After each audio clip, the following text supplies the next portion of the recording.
Assalamualaikum warahmatullahi wabarakatuh. Perkenalkan, nama saya Ilmi Fauzanur Hakim dengan NPM 10060321147 dari kelas D. Pada kesempatan kali ini, di video kali ini saya akan membahas mengenai emosi dan juga suspensi. Baik, untuk pokok bahasan pada kesempatan kali ini, yang pertama ada miselasi pada sediaan emosi dan suspensi, yang kedua ada ketidakstabilan emosi, dan yang ketiga ada perbedaan suspensi fluktuasi dan suspensi defluktuasi. Sebelum masuk ke pokok pembahasan, yang pertama di sini ada terkait dengan emosi itu sendiri. Emosi adalah campuran dua cairan immiscible dalam bentuk globul-globul. Nah, jadi emosi ini tuh merupakan sediaan di mana sediaannya itu berupa cairan yang terdispersi dalam cairan lain. Yang sebenarnya emosi ini tuh merupakan dua fasa gitu, dan bersifat heterogen. Namun kelihatannya emosi ini tuh bersifat homogen. Seperti contoh di dalam foto ini adalah susu dan air. Susu dan air ini tuh kelihatannya seperti homogen, tapi pada dasarnya ini tuh bersifat heterogen dan terdiri dari dua fasa. Nah, untuk komponen dasarnya ada fase dispers atau yang terdispersi, dan juga ada fase kontinu atau sebagai pendukung. Nah, dan komponennya ada juga yang dinamakan emulgator. Nah, karena emosi ini tuh bersifat tidak stabil, maka diperlukanlah emulgator. Fungsi dari emulgator ini tuh untuk menstabilkan si emosinya. Untuk tujuan pemakaian emosi ini tuh di dalam obat bisa dipergunakan sebagai obat dalam atau yang melalui oral, dan juga ada dipergunakan untuk obat luar. Kemudian ini ada tipe emulsi, di mana ada dua tipe emulsi. Yang pertama ada emulsi water di dalam oil atau air di dalam minyak. Nah, untuk tipe yang ini dibuat untuk sediaan topikal atau sediaan luar. Dimana kenapa gitu harus minyak yang menjadi pembawanya? Karena ketika di sediaan luar, contoh yang dioleskan di dalam kulit, sediaannya dibawa oleh fase minyak supaya ketika kita basuh ataupun terkena keringat, itu sediaannya tidak akan luntur atau tidak akan terbawa air karena si pembawanya adalah minyak dan tidak bisa diluntur oleh air. Kemudian tipe yang kedua ada tipe minyak di dalam air. Untuk tipe yang minyak di dalam air ini tuh ini dipergunakan untuk tipe emosi yang akan melalui rute oral atau rute melalui mulut. Kenapa pembawanya harus air gitu? Karena komponen tubuh manusia itu adalah kebanyakan adalah air, sehingga supaya dapat diserap oleh tubuh maka si pembawanya ini tuh harus air. Kemudian ada yang namanya suspensi. Suspensi ini tuh sama-sama sediaan cair seperti emulsi. Nah, yang suspensi ini tuh mengandung partikel zat aktif yang tidak larut dan terdispersi dalam fase cair. Jadi yang memiliki zat aktifnya itu adalah partikel padat yang berupa globul-globul atau butiran-butiran.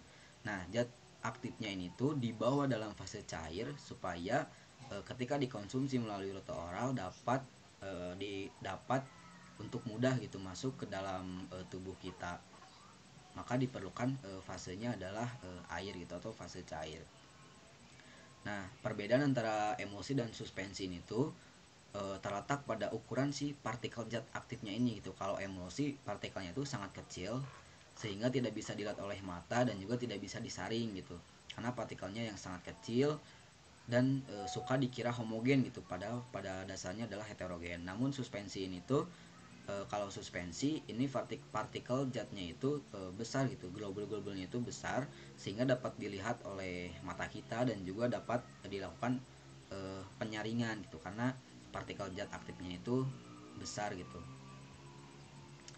Nah, kemudian ada yang dinamakan dengan miselasi pada sediaan emosi dan suspensi.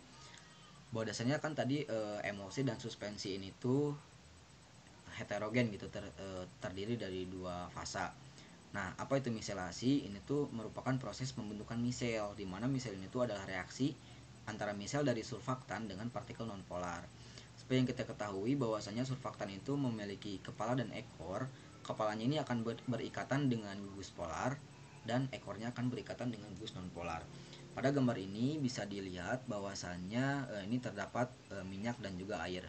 Ketika ditambahkan surfaktan, maka surfaktan itu pertama dia akan berada di antara dua muka minyak dan juga air. Si ekornya akan mengikat minyak dan si kepalanya akan mengikat air.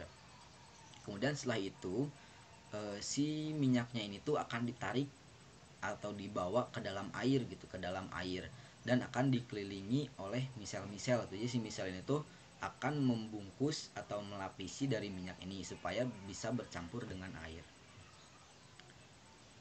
Untuk pokok pembahasan yang kedua ada ketidakstabilan emosi. Seperti yang tadi dikatakan bahwasannya emosi ini tuh tidak stabil. Nah, bisa emosi ini jika kita diamkan gitu atau kita simpan, bisa terjadi kemungkinan yang empat ini. Yang pertama bisa terjadi fluktuasi, di mana fluktuasi itu terbentuknya kelompok dua globul yang posisinya tidak beraturan. Jadi globul-globulnya itu akan menyatu satu sama lain gitu. Dua globul akan menyatu dan posisinya itu tidak akan beraturan atau tidak terdispersi secara sempurna. Yang kedua ada creaming. Creaming ini tuh kondisi di mana terjadinya lapisan dengan konsentrasi yang berbeda dalam emosi. Konsentrasi yang pekat gitu dia akan berada di atas konsentrasi yang rendah gitu. Itu untuk kondisi creaming. Kemudian bisa juga terjadi kondisi koalesen, di mana ini tuh penggabungan globul-globulnya itu menjadi lebih besar. Kalau tadi fluktuasi itu dua globul gitu bergabung.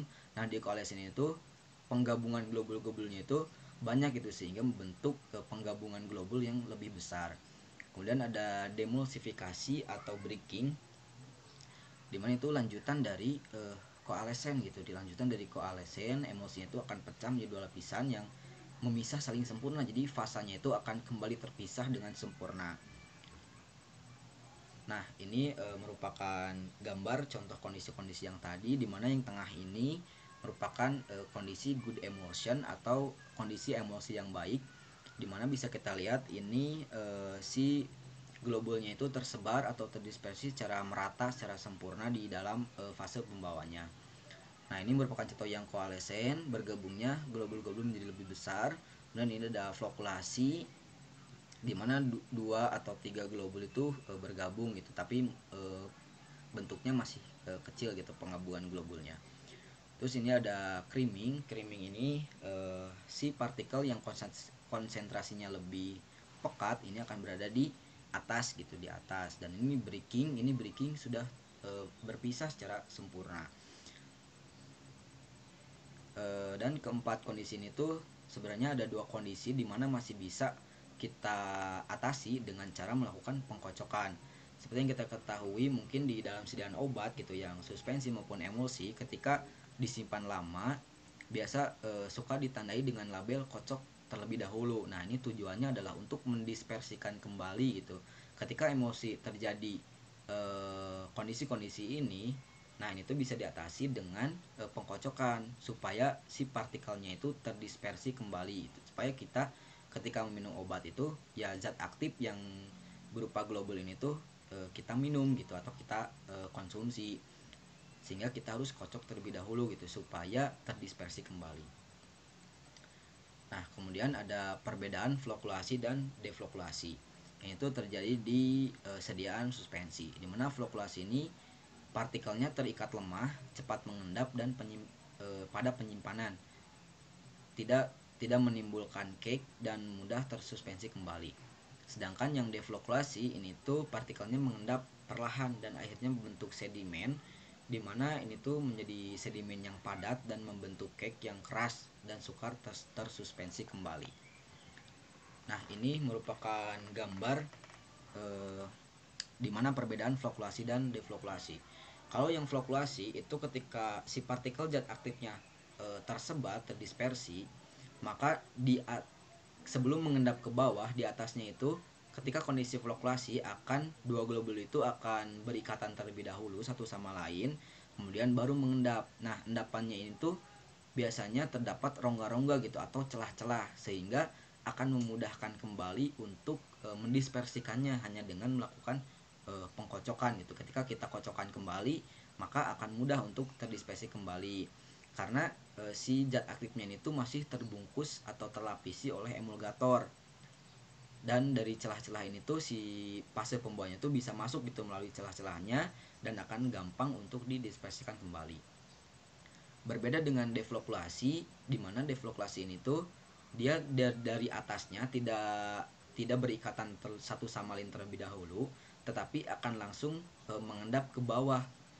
Mengendap ke bawahnya itu secara padat dan tidak ada celah gitu atau rongga di dalam endapannya itu, sehingga ketika tidak ada celah dan sudah padat, maka ini akan susah gitu, akan tidak bisa didispersikan kembali. Baik, mungkin itu yang dapat saya sampaikan. Mohon maaf atas kekurangannya. Terima kasih atas perhatiannya. Assalamualaikum warahmatullahi wabarakatuh.